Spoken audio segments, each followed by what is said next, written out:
don't block the path of inquiry. Don't lay down rules that make it impossible for people to ask important questions.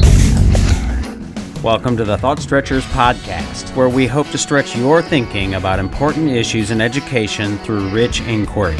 My name is Drew Perkins, and I'm your host for these conversations for complexity and nuance. In this episode, I spoke with Oliver Cavigioli. Oliver was on the podcast about a year ago in October of 23 with Tom Charrington.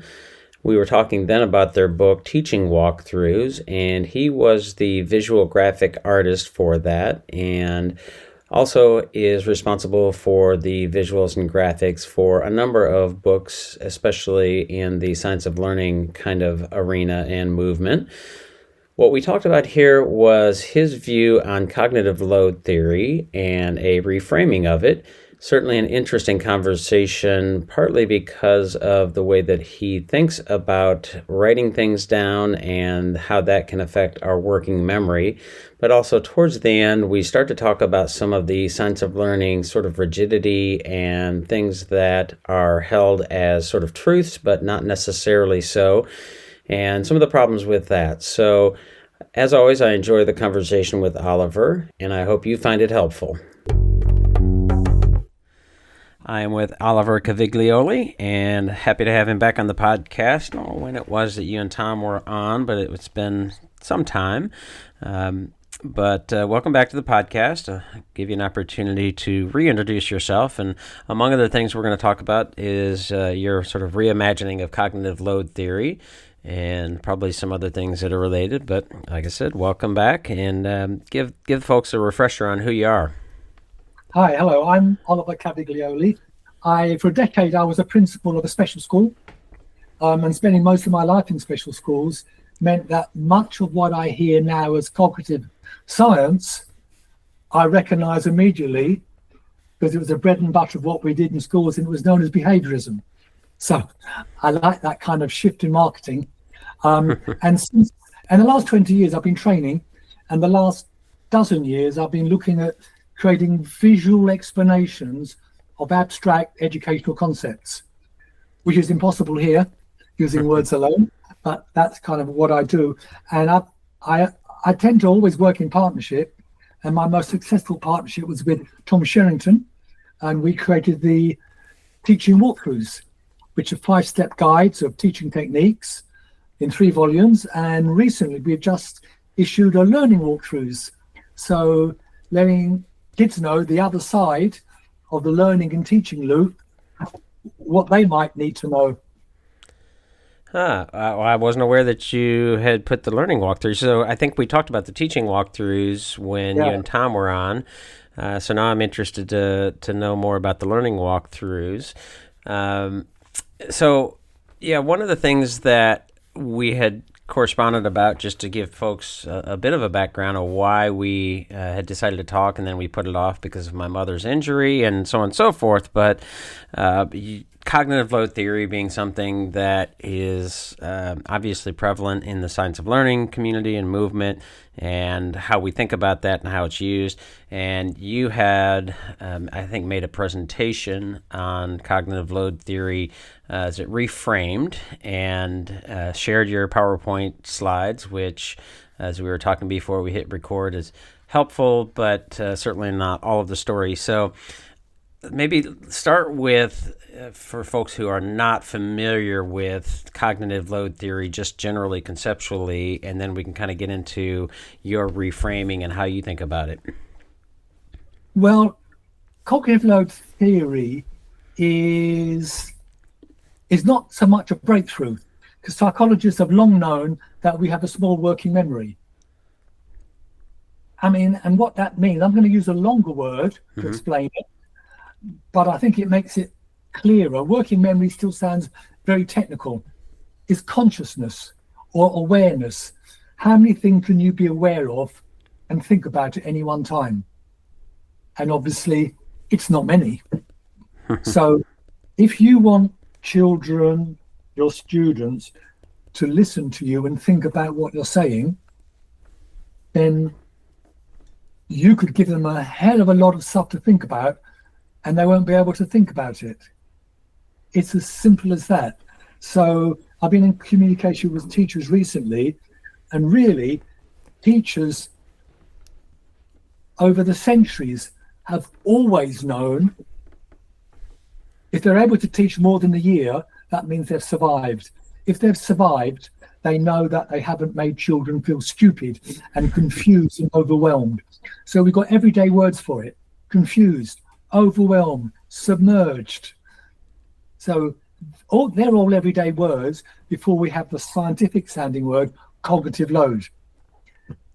Indeed, I once came across a teacher in one of my courses who had a master's degree, and he says whenever he heard the word cognitive, it phases him because he thinks it sounds so complicated. He had to remind himself, just use an everyday word called thinking. So cognitive load means you can't think about too much stuff at any one time. Right. And so then putting that into application, we want to correct me if I'm wrong in how I'm characterizing this, but make sure that we're building stores of knowledge so that the cognitive load is lessened in moving forward in the learning process. The complexity of whatever it is we might need to think about or asking students to think about is lessened. It's all relative, right? It's about the cognitive complexity of what we're asking students to do. And if they don't know, for example, their multiplication tables and how that works, or be able to remember that, they would have to do that work and not be able to do, sort of apply. But if they do, then of course they can, right? Yes, what I should have said, be more accurate, we can't think about a lot of new things, unfamiliar things, but the things we know, we have basically 4 bundles that we can deal with. Now, if something's new to me, I only know one aspect about it. But I just talked about behaviorism or even cognitive science. Because I've been reading for 30, 40 years, then that cognitive science to me holds 1,000 things, but I wrap it up and call it just one thing. When I was younger and I first started reading, you could only tell me one of those things. That's all I could hold on to. But after 20, 30, 40 years, I've learned lots of individual bits, and I can hold all the individual bits together as one thing.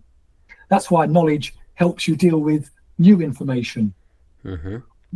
Yeah, kind of as simple as that, really. Yeah. I mean, it isn't complex, but it is certainly something that, as Dylan Willingham, or Williams, not Daniel Willingham, but Dylan William, it says, I think it's the most important thing for teachers to know. I don't know if that's necessarily true, but it's certainly up there in terms of not asking students to do too much thinking at one point or at one time, especially about those new things. So then you're thinking and you're talking and presenting on this reframe. Unpack the reframe for us. Okay. In cognitive load theory, it's basically just what we said. There are lots what they call effects.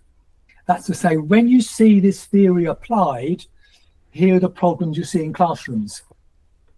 And there are, 20, 30 effects. But in amongst them, there's one effect that I think is central. So what I'm arguing is this one effect, which I'll reveal very shortly, is so important. It's fundamentally how human beings grew as a civilization, as a culture, so quickly. So let me tell you, there's a cognitive scientist, anthropologist in the 90s, 80s called Merlin Donald. And he identified 3 stages that human beings have gone through. The first was the mimetic stage. No language, and we had to communicate. So we communicated by gesture. That's why it's called mimetic. Mm-hmm. And then we learned to speak. And that stage was called the mythic age. It's mythic because with speech, you can transcend time. You can talk about what doesn't exist, which is a myth. We can talk about the past. And we can talk about the future. And we talk about over there rather than here. So in that sense, they're myths because they're not real in a sense that here now is real. And spoken language allowed us to do that. And many social groupings were developed as a result, and social skills because they developed alongside that. But the next step, but what was interesting, even with spoken language, the knowledge that humans created were able to remember and pass on to the next generation was still very, very, very limited. Nothing at all like our culture's knowledge. All the arts, all the sciences, all the accounting, all the archaeology, all the astronomy, all the physics, everything, none of that was there. So what happened was everything spoken is transient. It disappears. The next era is the smallest of all three. It had the most profound effect. And that was called the theoretic age. And while some civilizations discovered or created writing before the ancient Greeks, it tended to be very functional. So Drew, I look at my list, you owe me 15 cows. You know, it's financial exchanges. And whatever idea you had about God or gods or nature or the supernatural. Mm-hmm. What the Greeks did, they had ideas about astronomy, astrology, mathematics, physics, ethics, civics. It just went on and on and on and on, and they wrote it down. So what happened was, Drew, you and I, we'll have a conversation, and if we don't have any writing it down, it disappears. Next time we meet, we've probably forgotten that conversation. So nothing pretty much builds up. Everything's always forgotten. What the Greeks did, they allowed people to have a conversation that was not only longer than the conversation, it was longer than a human's lifetime. Mm-hmm. So the conversation then built up. And whilst we can't measure brains, we can measure skulls that contain them. And even though this is by far the shortest of those three phases, it's the one that developed our brains the most.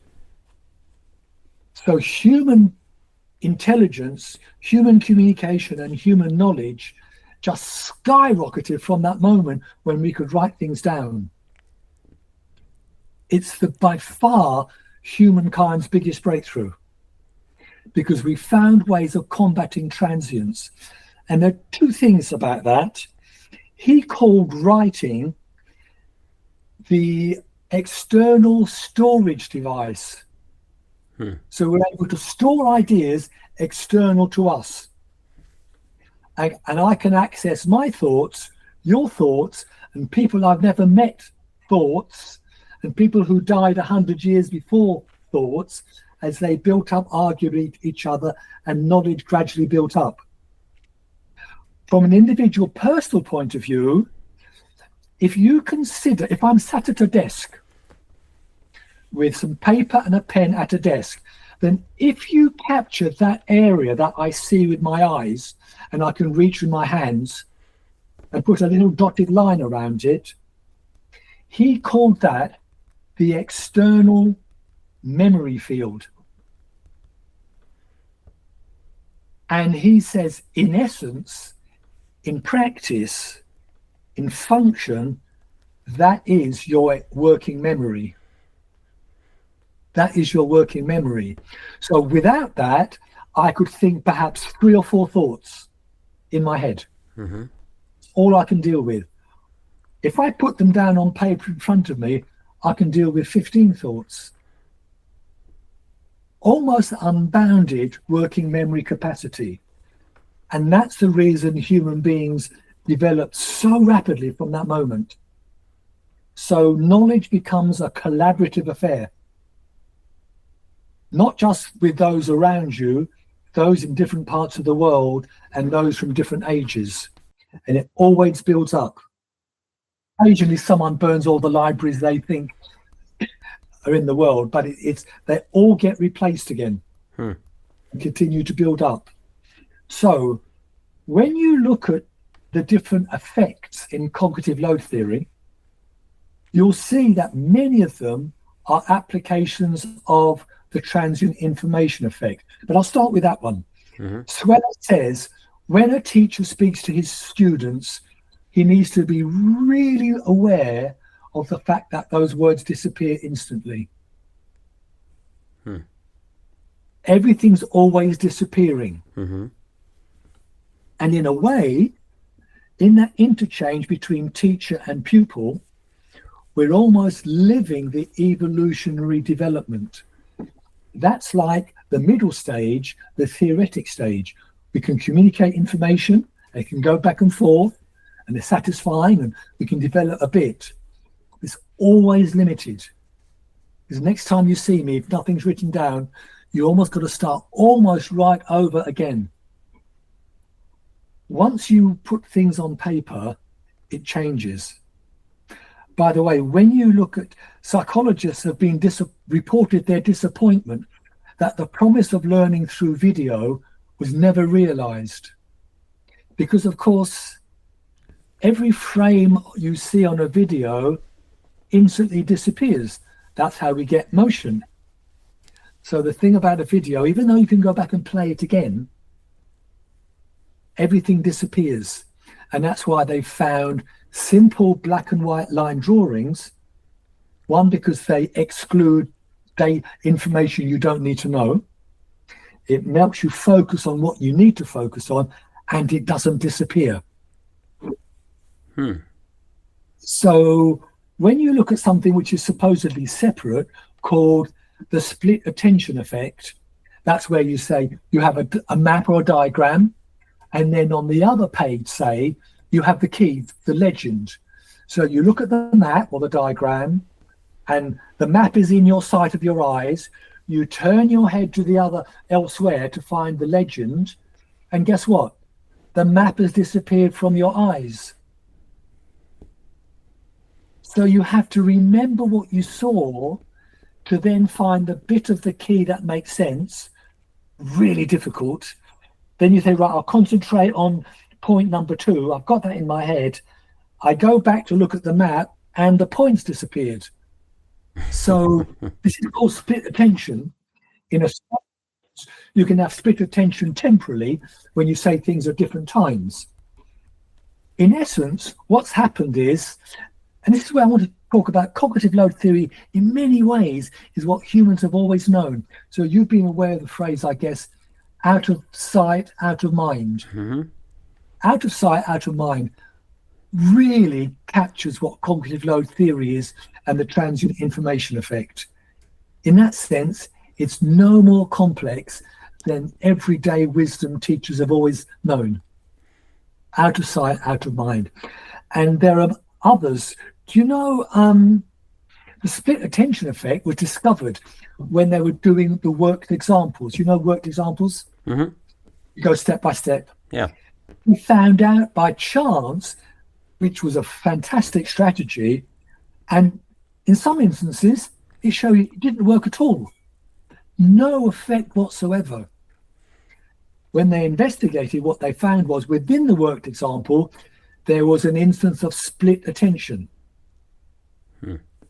Or, I think, and it's not humble of me to say I understand it better than John Sweller, but I am saying that the split attention is one example of the transient information effect, because at one stage it's out of sight, therefore it's out of mind, and you can't keep it in your mind while you look at the other information. There's an American who has a wonderful set of videos called Fred Jones. He used to teach children with autism, and it's the person from whom I've heard Doug Lemoff got many of his ideas. He has a YouTube video called A Picture for Every Move. What he does a simple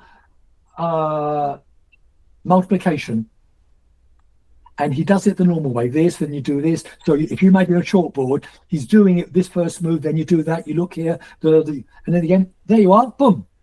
And then he turns to one of his students who are actually teachers, and he says, "What's the third move?" "Come on, I showed you just now. What's the third move?" And they're teachers, and it's a simple sum. I don't know, 23 times 17. Mm-hmm. The third move. I just showed you. What's the third move? And I can't answer him, because in effect, you're seeing, this is my interpretation, the transient information effect. The second move is put on top of the first move, and that is covered by the third move and the fourth move. And in the end, you get the end result, but you don't see the step by step. Now, this summer, British TV showing the Olympics showed the men's javelin throw. And they did something equivalent to stop motion. They stopped the video at several places. You saw part of the javelin throw, the next part, the next part, the next part, the next part. And only by stopping it at those important junctions, that's what a javelin throw is. Because when you see it at normal speed, it's gone. You get an impression, but you don't have any way of learning. And that's why when coaches work with javelin throwers, they show them these intermediate phases.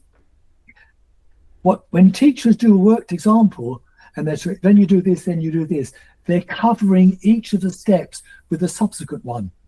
So in a way, the first step, because it gets disguised and hidden and submerged under the following steps, becomes transient. So even in the worked examples in that phase, it's transient information. So what did Fred Jones do? He did the equivalent of that film. He shows the first step of 23 times 17, shows it. Then he goes to the next part of the board. He writes out 23 times 17, and he copies the first step. Then on top of that, he does the second step. Then he moves to the next part of the board and he copies what was being there. Then on top of that, he does the third step. So on the you have big whiteboard chalkboards in America, don't you? You see that took, say, 6 or 7 moves, and you see each of the moves. Nothing's transient, nothing's submerged. And that's why he calls it a picture, or a picture for every move or something like that. So it's sort of cumulative at each step. It's adding the step and showing all of the steps at each step. Yes. So you only ever see the next step on top. Then you stop and you write it out again and you see step 4. You copy that and you write step 5. So if you look at what teachers do in terms of explanation, and if you look at what students do in terms of trying to follow what teachers do, you can see that the biggest problem in teaching and learning is transient information. Now, the solution, as we saw with Merlin Donald's analysis of human development, is to write it down. Now, this is where my other hat comes in. My dual coding graphics design hat is that if teachers then decide, right, I've got to write it down. And they write it on chalkboards, on paper, on Word, on PowerPoint, because they know next to nothing at all about what the design industry, the printing industry, the journalistic industry have discovered and developed about how to present information so it's clear, accumulative, interesting, rewarding. They make what should have been the solution of writing things down into a new problem. So teachers, because they tend to have no idea about hierarchy of information, no idea about where eyes go, no idea the function of space. And there's so many, and why would they? Because they're not taught it. Mm-hmm. They just have an ignorant, non-technical knowledge with a set of misconceptions that makes it worse. So when I teach teachers how to do things, the first rule I have is restrain yourself. Almost every attempt you will make to make what you're presenting to children attractive, interesting, pretty is awful, will make things worse. The simplest you can make it. Stop using all those fancy graphics, fancy fonts, millions of colors. If they're all absolutely 100% the wrong thing to do. Don't use centered. Teachers don't know not to use centered type. It's the most difficult to read. Because as you get to the end of a line, your eye doesn't know where it has to travel for the beginning of the next line. Teachers don't know that reading, if you have more than, say, 50 or 70 characters, and that's letters and spaces and punctuation, more than 50 or 70, reading deteriorates.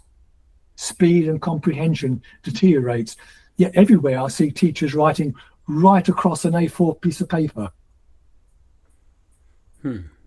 So there's so many things that they don't know. So the solution becomes another problem.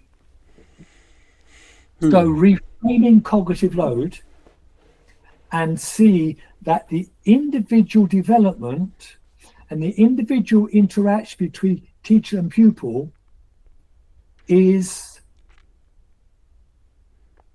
one example of a bigger picture of humankind's intellectual development, which is characterized by being able to capture thoughts in an external storage device, an iPad, a computer, a big screen, paper, a slate, and then giving pupils the skills to do it themselves. Because Merlin Donalds mentions Charles Darwin, theory of evolution, who talked about his notebooks were his most prized possession. They were his mind. And it allowed him to create, and this is what teachers are all after, a phrase of his, longer trains of thought. It's very hard for all pupils, clearly clever ones can, for all pupils to create longer trains of thought if all they have is a very short loop in their working memory. Once you outsource your mind onto paper or screen, you can think very, very many more thoughts and more deeply, because you've then got a cognitive loop. You project, or I think the technical term is you outsource your thinking onto what he calls your real working memory, your external memory field. I think if teachers get that, it transforms what they're looking at in a classroom.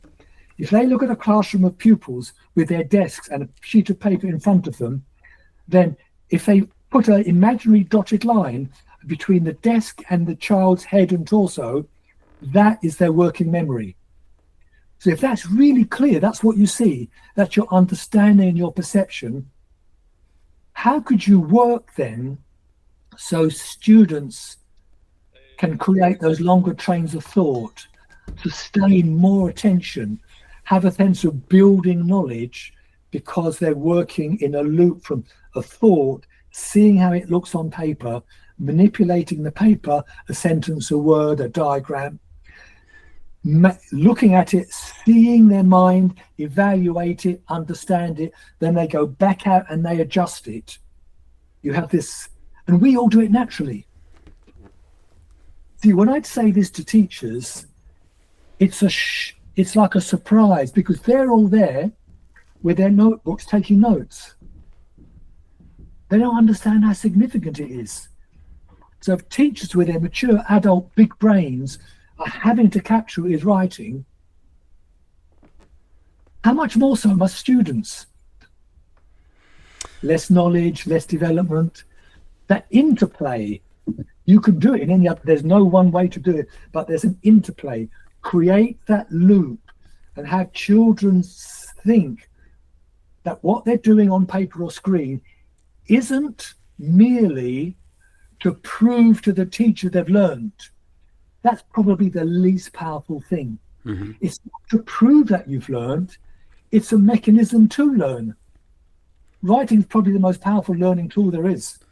So I think you're hinting at it or alluding to it, but I'm reminded a little bit of Daniel Willingham's work, and thinking about how you have students taking notes, and I think he's usually talking about higher ed and studying, how they study. And one of the things that he alludes to or actually talks about is, we have this idea that taking notes in whatever way, shape, or form is always valuable or effective. There's clearly some value probably, but how effective that is. And, you've got, Cornell notes or double entry organizer or whatever it might be.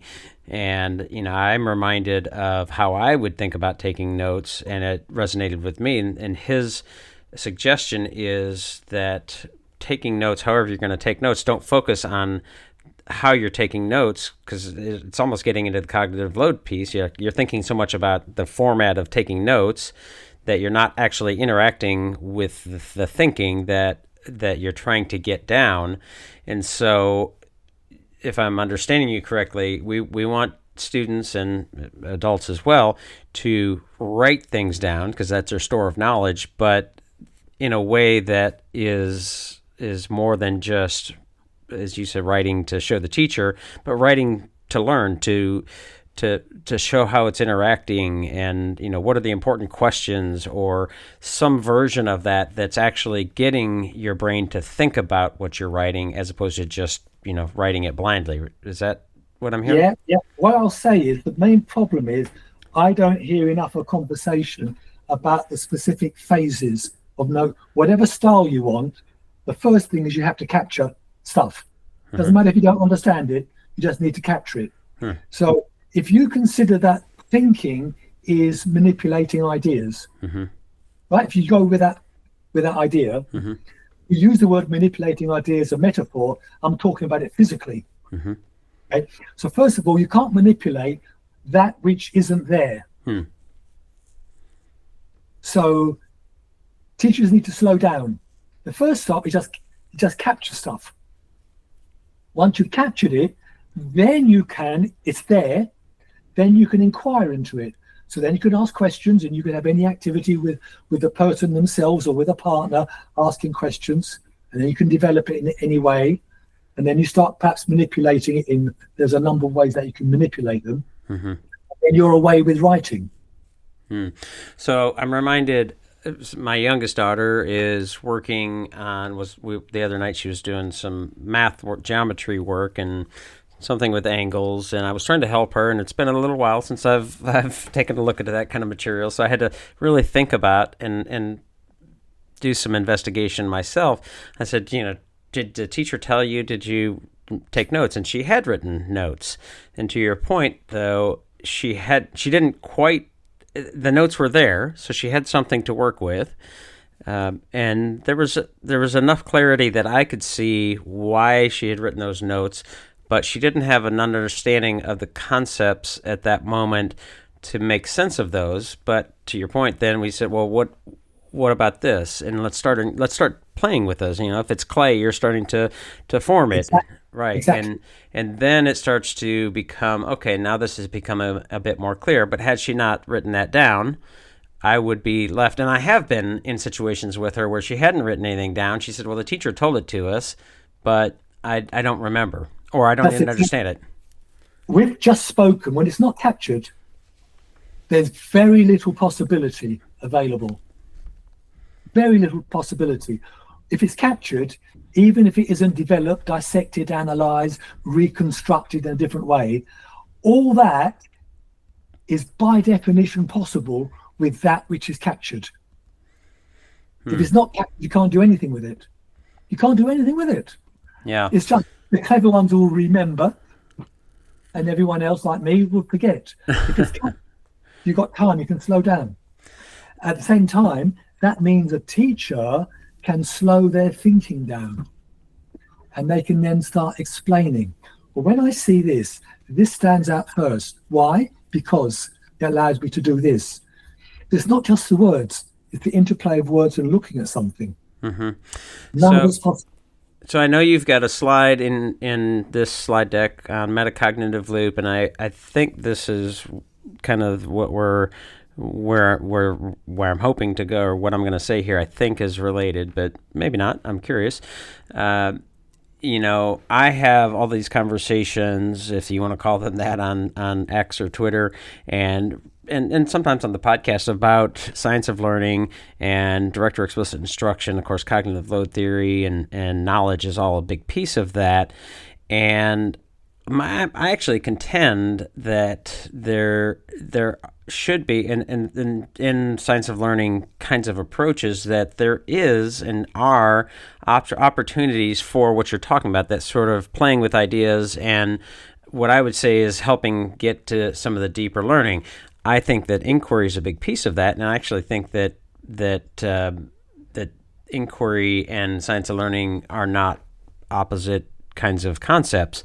But I guess with all of that said, thinking about how we play with ideas and how we make deeper connections, because ideally we want that knowledge to stick in the more neural connections and things that it's connected to, and ideas and concepts it's easier to retrieve and then use, and that cognitive load relatively goes down, and then we can deal with or think about more complex things. And so I guess with all of that said, talk about that metacognitive loop, and maybe I'm totally off base with that slide. No, absolutely. So if you imagine, if you're listening, if you imagine you're facing one of your pupils, just think of one at a time. Mm-hmm. You can see their torso, they've got their elbows on the desk, and in front of them is paper with a pen, and they've written things down. And I've asked you to have a little dotted line capturing all that. That's their external memory field. Now, if you consider that what is in front of them on paper is, in essence, your pupil's mind, it is their thinking. Mm-hmm. I'm going to break off here now. There's a very famous conversation between, what's his name? The Nobel Prize winner of physics, mathematicians, Richard Feynman. Richard Feynman? Yeah. He'd done a project with a guy called Viner, historian. They'd done a project, and it was at the end, and they had a conversation which is often quoted in books, where Feynman says, "Pass me the work." And Viner says, "You mean the paper on which it was written, but not the work?" And Feynman said, "No, I'm absolutely clear. What's written on the paper is the work. That is my ideas. That is the thinking. It's not just a record of it." And you need to make that fundamental shift. And once you make it, it's a bit like, when you go to the theatre, you have to suspend belief, and you have to adopt the belief of the playwright. So I'm asking your listeners to adopt the belief that what's in front of a student, captured in this dotted line, is their mind. Now, if you go into metacognition without that notion, you're asking pupils essentially to turn their eyes backwards inside their head and be aware of their thinking processes. I say that's too hard for most pupils most of the time. Now, Gary Klein, I don't know what you call him, a social psychologist who's often debunked really validly a lot of the work of psychologists who create theories in laboratories. He works with everyday people doing everyday jobs, what he called naturalistic settings. He has a word called macrocognition. Macrocognition is in the naturalistic setting, is not the mind on its own, which is what the scientists like to analyze in laboratories. Then they discover why their theories don't work in practice. Because in practice, everyone is in the real world, and a student is in the real world always with a desk and always with something to write with, to outsource their memory. So if you're going to ask a student about their thinking, I say you're more likely to get more responses, quicker responses, and fuller responses when children can look at their thinking on the paper and then follow the loop, which would get them to see why they thought it in their mind. So they're going internal, and then they're going out to see whether their insights are true by what they saw on the paper. So you're checking the internal with the external. So this idea of a metacognitive loop that includes the outside, that includes the outsourcing of your thinking, is more likely to get results and insight, because the metacognition has no importance to you much. The real power if students get it. So if students can be aware of that metacognitive loop, that cognitive loop that goes on all the time, I'm hearing it, but first I need to capture it. Then I can see what's there. I don't have to remember it. Now I can go back to it and I can manipulate it. Oh, is that what I think? Oh, I see. So that meaning goes up here, then a question props up, and then I go in and I work with it. Just the same as a potter would with a lump of clay. You don't know what you're making till you're making it. So I'm thinking of some work that we use in our professional development that science of learning folks would generally think is not efficient and not effective, or some version of that. The work of Project Harvard or Project Zero from Harvard, Ron Richhart, making thinking visible. Right. Yeah. And in some ways, what you're describing is just that. It's making it visible in a way that then you can use it and it's sort of a springboard off of.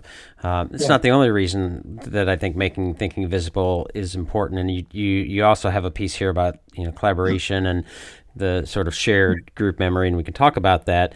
But what do you think about that kind of approach or that work? I don't know how familiar you are with Ron's work, and we do a making meaning routine where we collaborate and sort of come together and get that thinking out. Sometimes it's verbal, but we want to make sure that it is on paper, some way, whiteboard or paper or tablet or whatever. A couple of points about that. One, I think the understanding and application of Project Zero will be stronger if they included me in there. And that all the wonderful things you're saying are based on this fact that the information isn't transient. And what's true for an individual student in your class is that's a microcosm of human development, as Merlin Donald showed with those 3 stages, where knowledge came because we wrote it down. There was almost no knowledge. Humankind had almost no knowledge. Nothing was permanent. Nothing had any substance. Nothing lasted longer than a couple of conversations. And that's how the individual learner would be. If it was all just making it writing, means that you can really build on it. That's how all that's possible. Secondly, you may be surprised to know, you mentioned Paul Kirshner. He and his daughter, Femke Kirshner, in Sweller's 2019 paper, which is free on the web, Cognitive Load Theory, 20 years later, it's a review of it. There's a very, very interesting development that none of the cognitive load champions, and I've pointed it out to them on Twitter, can make them respond, and none of them have, because they don't like it. They only like cognitive load theory bits that they like.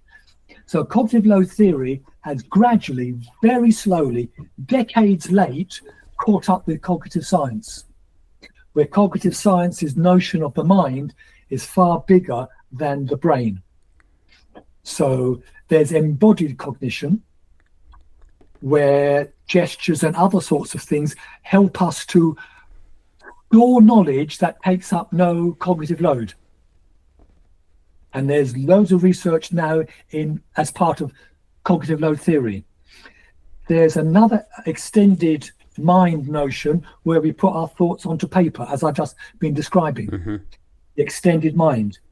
There's also one that Femke and Paul Kirshner, call about collective group memory, where in group work, where the task is sufficiently complex that it demands it, then assigning different roles for people means you have in essence a group mind. So don't think that what you just said is contrary to cognitive load theory. It's actually an integral part of it, and has been for 5 years, as acknowledged in that 2019 paper. It's just that pretty much everybody who would oppose it on Twitter either deliberately ignores the bits of the theory they don't like. Imagine that. Or is ignorant of it. And so each post, tell them, have you read Sweller's 2019 paper, the 20-year review? Make them read it. Refuse to answer unless they're informed. Yeah. So the major shift or the reframe is the recognition of the transient effect, and making sure that we are writing and getting those things down, that students are doing that, the teachers are doing that, but then also we want students to do it. And the ways to do that, of course, there are certain ways to do it more effectively than others, some of the things that we referred to. Yeah. It's for students to realize this is for me. The message they've always had is I'm writing to please teacher because they want to check on me. I don't think many students get this is how you learn. I mean, I sometimes joke when I'm leading a course, I ask people who hasn't got a notebook to write with. I say, okay, just so we know who's committed not to learning anything today. Just so I know who's here just for the stories and the inspiration, but not for learning. If you're serious about learning, you'll write notes. If you're really serious, if you're effectively serious, you'll read them again. Yeah. Would you suggest that, and how do I phrase it? So, there are some people who, make notes, sketching and drawing and doing some visuals. You may, in fact, do that because of your strength in sort of graphic design and that kind of thing. And then there are others who are, much more, I guess, concrete, sequential, or however you might describe it. Would you make a recommendation to say, I want everybody to do it the same way, or absolutely not? I think it's in the same way that I think Project Zero, followers of Project Zero would understand it more in the context of humankind's victory over transient information and the growth of knowledge as a result of it. It changed the nature of humankind, changed our brain, everything we have around us, all because we wrote stuff down, all of it. I think the thing to understand with putting things down or capturing things on paper, rather than which technique, think of it as phases. First of all, I need to capture it. There'll be different ways to capture it, but the first job is to capture it. It's like a meta process. Capture, then you can manipulate. In essence, it's 3 stage. It's capture, manipulate, and then sequence, so you can communicate it. Then in the manipulation bit, many ideas are non-linear by definition, the multiple contacts. So it tends to be capture, which could be any method. It could be untidy and everything. Then you organize it into groups and the connections, and which tends not to be linear. Then the third stage is you have to communicate to someone else, and we really only communicate in linear fashion, speaking or writing. So that non-linear arrangement, which captures the ideas, essentially, and here's a real academic task, you have to decide, how can I persuade with my argument in a linear fashion? To me, we can learn how to capture. We can learn how to manipulate into groupings. The biggest task is, how do you convert non-linear understanding there in front of you? Really pleased with that. If you have to make a presentation or you have to write an essay, that has to be broken down into a linear fashion. And first of all, it seems impossible because this thing's connected to three things. Mm-hmm. But I want to say three things at the same time. Well, you can't. Well, so that's the biggest problem. That's the biggest problem when I write. I capture stuff with notes. I use post-it notes. It's, I think, one of the biggest intellectual tools available for a human being. huh. I arrange them. Then that's easy. Yeah. Relatively. The next bit is God.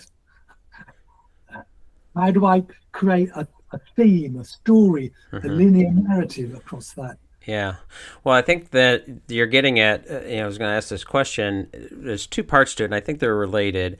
One is how important, how exclusive is this concept of transient and cognitive load theory, as you're reframing it, to micro versus macro, so bits of information and knowledge that one might learn, versus bigger open-ended kinds of explorations and things that I might sort of frame as through inquiry and that kind of thing. And the other part of that question, which I think is again related, is how much of this is exclusive in your view to sort of, when I think of science of learning and what I hear with a lot of the retrieval and all of these things, it's math and reading, and of course there's more to education than math and reading. As a social studies teacher, I'm thinking, a former social studies teacher, I think of, let's say I might have my students learn about the system of federalism, so the three branches of government and what they are responsible for, what their roles are, and all of that. I could certainly have them and would want them to write it down, and maybe visually or whatever. So maybe that's that part of it, and then I might then ask them to explore a question, getting in from that surface learning to something more deep. Does the executive branch have too much power at this point in the United States? Which means you have to play with those ideas and really sort of manipulate them intellectually. But I don't know. I guess I'm curious if that is too macro for this concept of cognitive load that we're talking about, or is it something a little bit more limited to more discrete facts or knowledge? I think a way of explaining John Sweller's 2019 paper on the developments of cognitive load is they're going from a micro or metacognitive view. It's all inside the brain load, and they realize that human beings in the natural world use their bodies, they use objects, paper, screens, manipulatives, and they use other people. And there are advantages of testing human beings only with their brains in a laboratory, because you do learn things, but it's not faithful to how humans actually work and think and collaborate. It's only in schools you make people work so individually. In the real world, they're always working with other people. And they're always working. You don't go to work and there's nothing written down. You're always writing stuff down. You're always communicating. You work with other people. You're figuring things out. You're trying something out. So that's the real thinking. And I think that's what John Sweller has done, but he hasn't made it explicit that's what he's done. What he thinks he's done is just caught up with the rest of cognitive science, because they've been a bit parochial in education and not catching up with what cognitive science has developed into. And the educational followers don't want to know.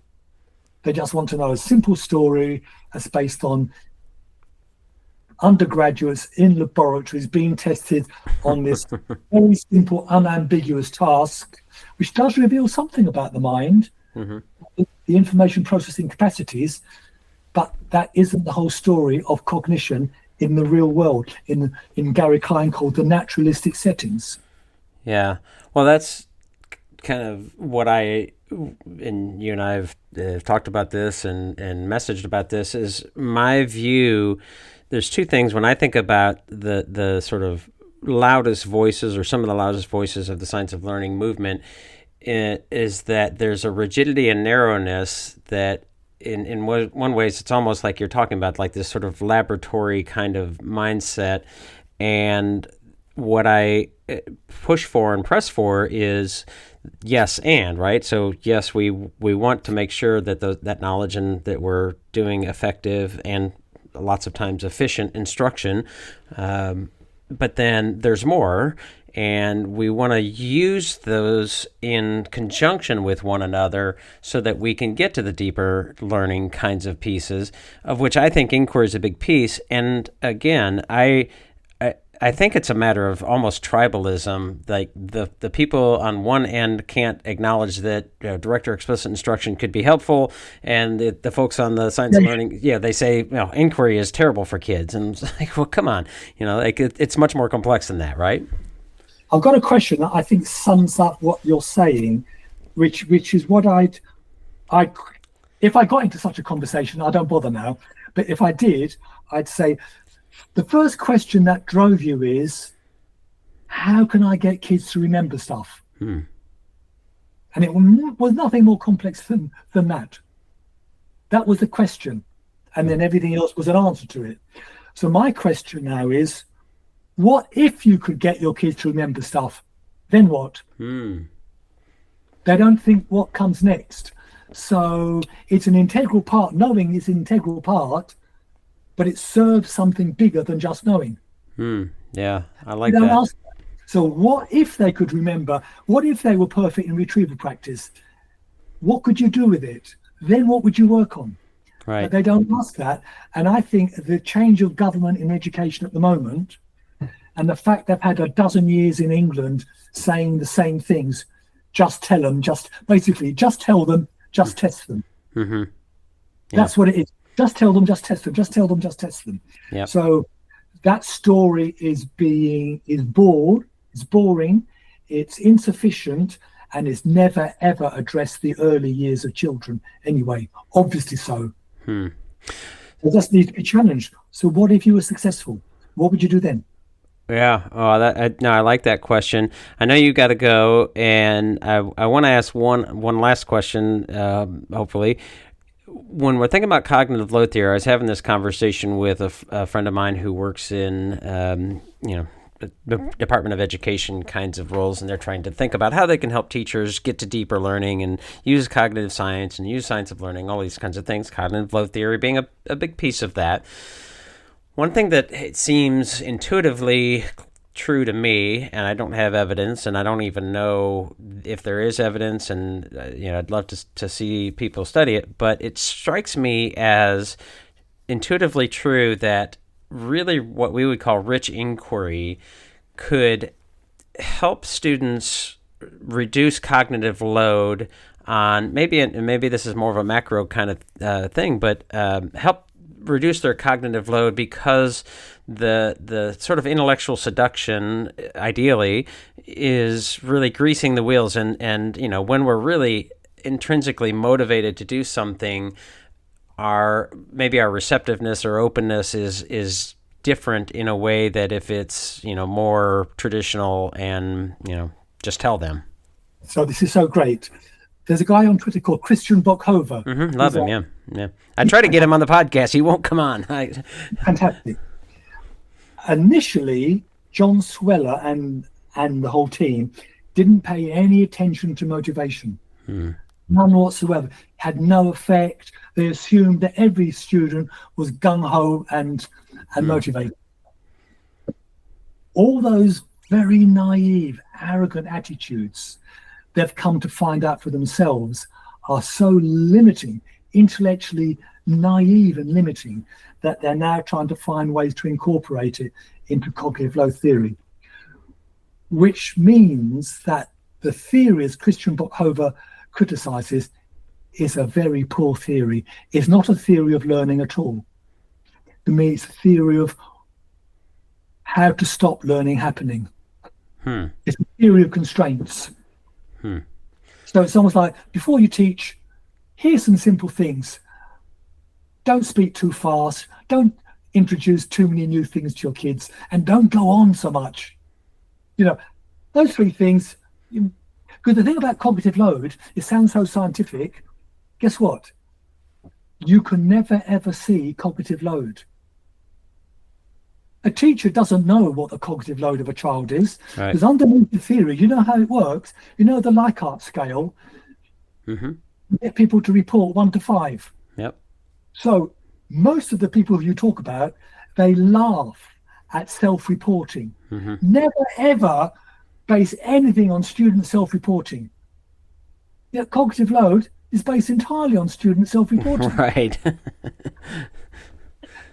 Even notwithstanding that, even if you know the theory inside out, when you're faced with kids, you're seeing 30 faces, you've got no, like learning, you've got no idea what their load is. Well, not through the theory. Theory doesn't give you a number, can't help you out in any practical sense. The thing that helps you out is teacher experience. You know these sorts of children, the age group. You know the material you've presented, so you know by your mistakes how much is too much, when are too many things all at one go. You knew all that anyway. All of a sudden, you've got this scientific word that you say, oh, cognitive load. I ask any teacher to show me cognitive load in their classroom, measure it, point it to me, describe it. They can't do it. Well, all they'll use is everyday teacher language, which is what they knew anyway before they came across the theory. It's a nice phrase. Well, I know you have to go, like I said, and there's many more things I could ask and would love to ask, but I want to let you go. Are there any links or things you want to share? Is it okay? I know you put it on Twitter or X, your slide deck. Yep, I'll put that in our show notes. I'd look up, give your readers, go and look up Sweller's 2019 paper called 20, it's got the word 20 years in it, Review of Cognitive Load Theory. Yeah. It's well written, actually. And I mean, he's been humble. He's shown how they've developed and what they've missed. Yeah. In the end, it ends up being so comprehensive. He's more or less saying, cognitive load, what is it? Well, it's everything. What is everything? It's nothing, really. It's just one good bit of advice. Don't overwhelm your kid with too much new stuff. Yeah. I mean, you've got the theory. Yeah. Well, Oliver, it's been great. I appreciate the conversation as always, and look forward to future ones. Great, smashing. Sorry I'm rushing now, but thank you very much. Yeah. We might talk some more about it. Okay. Absolutely. What we need to do is spend enough time together that we can start to translate our ideas into each other's language and include one another in this community of inquiry. And that is the work of love.